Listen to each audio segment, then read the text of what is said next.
خدا نخواستہ ہم بنتے جا رہے ہیں کہ ایک مفرور شخص باہر سے بیٹھا دھمکیاں لگا رہا ہے کہ اگر آئین اور قانون کے مطابق فیصلہ آیا اور اگر 90 دن کے اندر الیکشن کرا دیے گئے سپریم کورٹ اور ہائی کورٹ کے فیصلے کے مطابق تو ڈالر 500 پہ چلا جائے گا. اپنا اس نے 1100 ارب کا NRO لے لیا اپنے بھانجوں کے لیے, بھتیجوں کے لیے, سمدھیوں کے لیے, جو بچے پیدا نہیں بھی ہوئے ان کے لیے بھی NRO لے لیا. خود 50 روپے کے سٹیمپ پہ باہر جا کے بیٹھے ہیں جناب, ہائٹ پارک میں بینٹلیز میں پھرتے ہیں اور اپنی سزا کاٹ رہے ہیں, اور یہاں پہ عدالتوں کو دھمکیاں دے رہے ہیں اور پاکستان کے نظام کو دھمکیاں دے رہے ہیں کہ 500 روپے کا ڈالر کر دیں گے اگر آئین اور قانون کے مطابق فیصلہ آئے گا.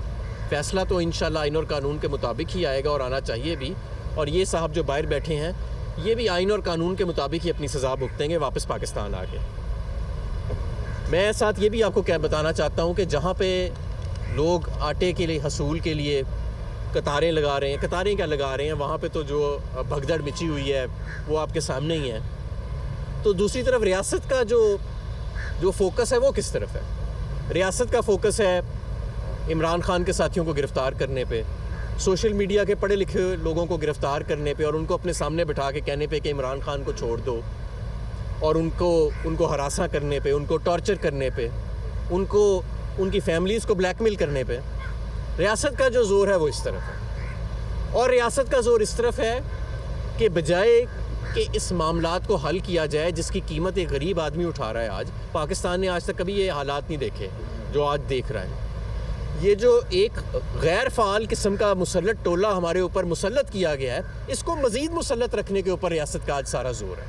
دن رات محنت ہو رہی ہے, میڈیا پہ نیریٹیوز بنائے جا رہے ہیں, ٹیلی فونز کیے جا رہے ہیں, کالز کی جا رہی ہیں کہ بھئی ان لوگوں کو کسی طرح مسلط رکھا جائے اور عام عوام کے اوپر نیریٹیو کسی طرح نہ چلا جائے. عام عوام کیا سوچ رہی ہے, وہ کیا سہ رہی ہے, اس کی زندگی کیسے گزر رہی ہے, اب آپ کو وہ ٹی وی اسکرینوں پہ کہیں نظر نہیں آئے گا. وہ عمران خان کے دور میں نظر آتا تھا, وہ اس مسلط دور میں آپ کو نظر نہیں آئے گا. لیکن وہ سینز آپ نے دیکھے, یہ مفت آٹے کے جب تقسیم ہوئی, اس پہ ہم کوئی سیاست نہیں کرنا چاہتے, اللہ معاف کرے کسی کی مجبوری کے اوپر, لیکن جس طریقے سے اس سارے کرائسس کو ہینڈل کیا گیا, میں سمجھتا ہوں کہ وہ لوگ قوم کے مجرم ہیں جنہوں نے یہ آئیڈیا دیا کہ اس کو اس طریقے سے کرنا ہے. بہتر طریقے موجود تھے, بہتر طریقے ماضی میں استعمال ہوتے رہے, لیکن ان کو پرواہ تھی کہ ہم نے اپنی سیاسی دکان جو ہے وہ چمکانی ہے. میں آپ کو یہ بھی بتانا چاہتا ہوں کہ ہمارے ساتھ کے دوسرے ممالک بھی ہیں, گویا ہم سے شاید چھوٹے ہیں وہ, جیسے لبنان ہے, وینزویلا ہے, جہاں پہ ہمارے جیسے معاشی بحران آئے ہیں, اور لبنان ابھی تقریباً ہم سے 1-2 ماہ آگے ہے اس معاشی بحران میں.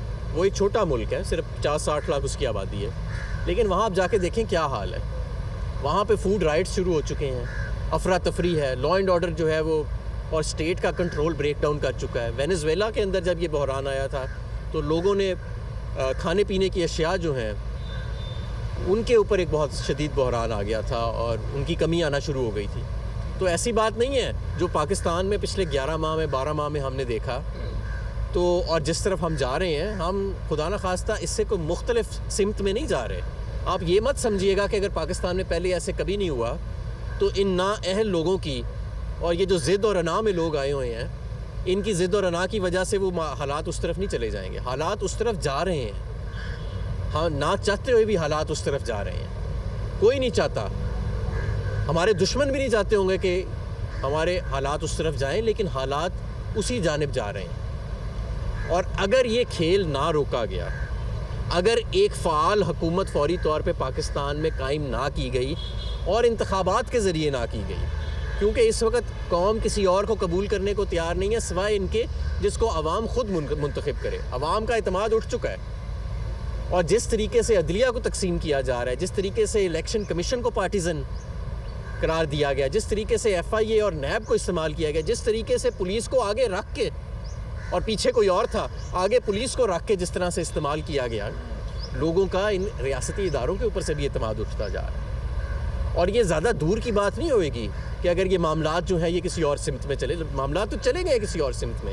اگر آج آپ سے پوری ریاست سے مل کے بھی آٹا تقسیم نہیں ہو پا رہا, اور آپ سے معیشت جو ہے وہ قابو نہیں آ رہی, آپ کے دوست ممالک آپ کو لکھ کے دینے کے لیے تیار نہیں ہیں کہ وہ آپ کی مالی مدد کریں گے, لہٰذا IMF آپ کی مدد کرنے کو اب تیار نہیں ہے, تو حالات تو خراب ہو رہے ہیں. ایک شخص رانا ثناء اللہ جو انٹیریئر منسٹر ہے، جو میرا خیال ہے اس وقت اگر آپ پاکستان کا کوئی اوپینین پول کریں تو شاید پاکستان کا سب سے جو اس وقت نفرت والا شخص ہے، جس سے لوگ نفرت کرتے ہیں، ایک ہوتا ہے نا جس سے سب سے زیادہ لوگ پیار کرتے ہیں۔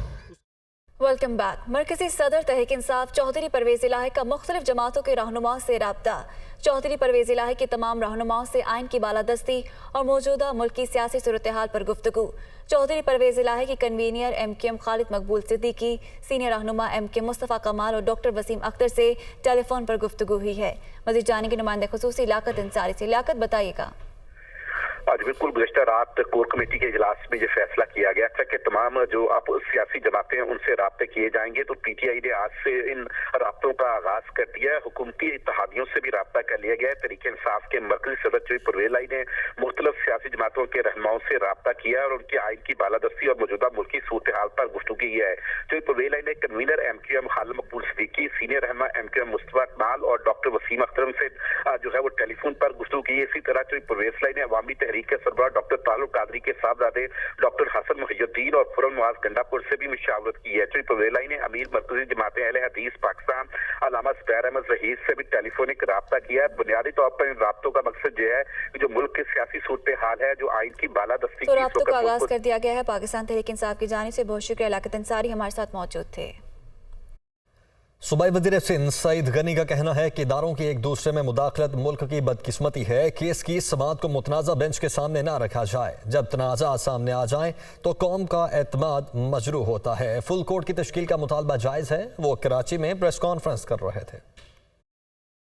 یہ بڑی بدقسمتی رہی ہے ہمارے ملک کی کہ جہاں بہت سارے ادارے اپنے دائرے سے نکل کر دوسرے اداروں کے دائروں میں مداخلت کرتے ہیں، اس میں عدالت بھی کسی سے پیچھے نہیں رہی۔ ایک بہت سینسٹیو آئینی ایشو اگر عدالت کے سامنے ہے تو اس کو کسی متنازع مخصوص بینچ کے سامنے نہ لگایا جائے اور تمام ججز پر مشتمل ایک فل کورٹ تشکیل دیا جائے۔ اس قسم کے تضادات اگر سامنے آنا شروع ہو جائیں تو اس سے جو قوم کا اعتماد ہوتا ہے جوڈیشری کے اوپر وہ مجروح ہوتا ہے۔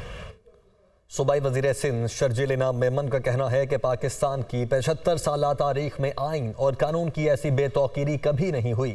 پولیس کی گاڑیاں جلائی گئیں، کسی نے نوٹس نہیں لیا۔ آڈیو لیکس منظر عام پر آئیں، کسی نے نوٹس نہیں لیا۔ عمران خان نے ہمیشہ اپنی مرضی کی، کبھی عدالت کے بلانے پر نہیں گئے۔ پیغام دیا جا رہا ہے اب ملک میں فیصلے طاقت کے زور پر ہوں گے۔ وہ کراچی میں نیوز کانفرنس کر رہے تھے۔